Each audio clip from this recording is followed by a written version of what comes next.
Hi guys. I want to start a new series in my YouTube channel called Growing My Faith because I feel like recently I've been able to deepen my relationships not just with others but also in my faith, in my journey with Christ. I want to talk about how to get better at controlling your desires and your temptations for lust or anything worldly. And I think this is very important because it goes back to how you're able to grow in your relationship with Christ. And a lot of people try to fight sin or try to fight the fact that they have to be a good person, right? And the point is that if you really try to work from within and really try to fix the root of the problem, and instead of like really fighting it, the problem will be fixed on its own. Like if you just put in the work to work on yourself and work on your heart,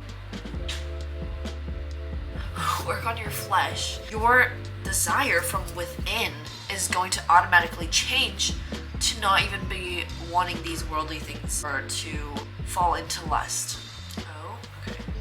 So I wrote down in my notes some points I wanted to say. My desire to act irresponsibly, immaturely, or act into sin literally diminishes. Like my desire for it is not even like as strong as it was before. It's the same if you really cherished or valued a relationship with a person. Your desire to lust over other people will be gone. Does that make sense to you guys? So let me give you an example for like if you're talking to someone. If you're talking to someone you really liked, or if you really just valued that friendship, you wouldn't do anything kind of to risk it. You're not going to view anything else to try to replace that thing. It's like you just don't have eyes for anything else. Like if you were in a relationship, you wouldn't have eyes for anyone else because you're with that person. Same with a friendship. Like you wouldn't look at another friend and be like, oh, they, and compare them. So it's the same if you're in a relationship with God. You just have no eyes for anything that's like of the world, anything that causes you to fall into lust. This is where people get it mixed up.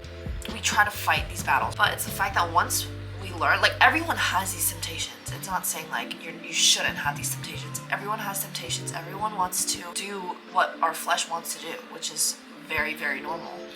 But it's the fact that once we learn this discernment, like the power of discernment, and like to know whether what's good or bad and grow in our faith, you literally change from within. You start to, I guess, like grow up in a way. Your maturity level, your intelligence level kind of changes, and like it's literally a change, like a deep cleanse from within, because you're not just working to fight this off on the outside. You're literally working to change the inner workings of like how you view these things. Therefore, that's why I say that your desire to sin or lust is gonna go away, no matter who it is, because you have that fear of God. I know this is very different from my other videos, but I think it's just so important. And even if you're not religious or Christian, I think it's pretty important when you're trying to build a real connection. You have to always start with a solid foundation, because it's gonna be hard to go back once you start off on the wrong foot, or if you start off too fast on something, it's gonna be hard to kind of erase it, because you can't erase it. This goes to say, obviously, you can't become better unless you want to be better on your own. You can't be having this projection that you're doing it because other people are doing it, or because someone told you to do it, or someone wants you to become better.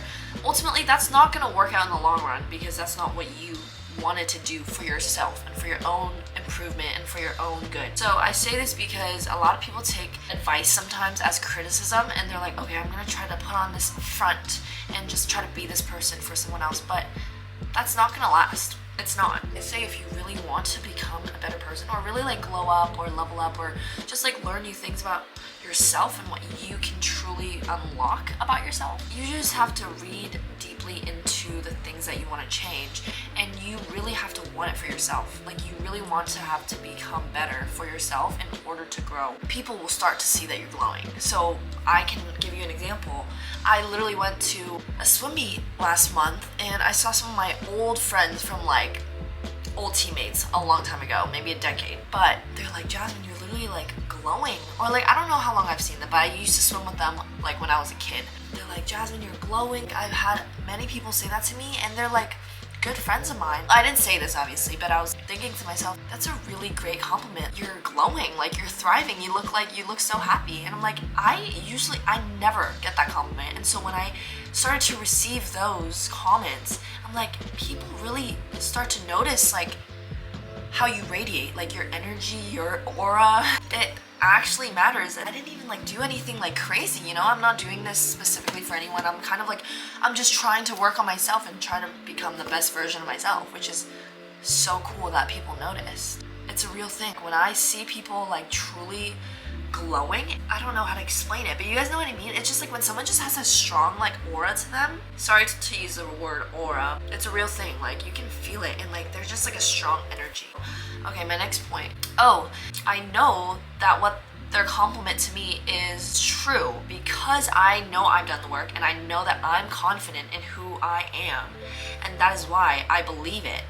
Like you have to believe certain things about yourself or else you're not going to be confident. If you know you've put the work in, it's like the confidence is just going to be there. You can't fake confidence. Like people can sense it when you're, you know, a little fake. True improvement and true like progress comes from within. Like you have to work on it within. You can't truly feel it unless you do the work. Even if you do fake it to other people and somehow people believe you, right? But deep down, you know, and the Lord knows, okay? You guys both know who's put in the work and who hasn't. And okay, I've been seeing a lot of videos on my page lately about like marriage and sin and growing a relationship with God. And this can be related to growing a relationship with anybody, right? But I just use God as an example. I just think it's a very good example to use when you're trying to become the best version of yourself. Okay, that's basically what I wanted to say. It's just like without a strong foundation, you literally cannot. It's just gonna be very hard. Ultimately, it literally is for your own good.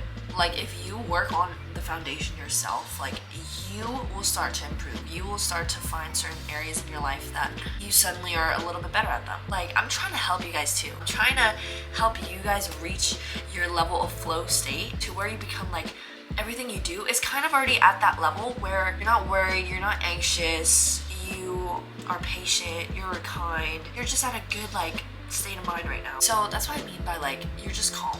Even if there's like chaos, you're calm in it because you're confident in the work that you've done and you're confident in the relationship that you've built, not just with God, you know, with yourself, with the people, because you have God in all of them. And I'm sorry, I'm not sorry. This is why I think my relationship with my friends are so strong, because we have built it on such a good foundation. It's like, one, yes, I don't need to talk to them every day. Two, it's an unbreakable bond. You are strong-minded and you know you have an unwavering faith when you can stand firm in it. And when people question you, you're like, no. No hesitation. You're just, no.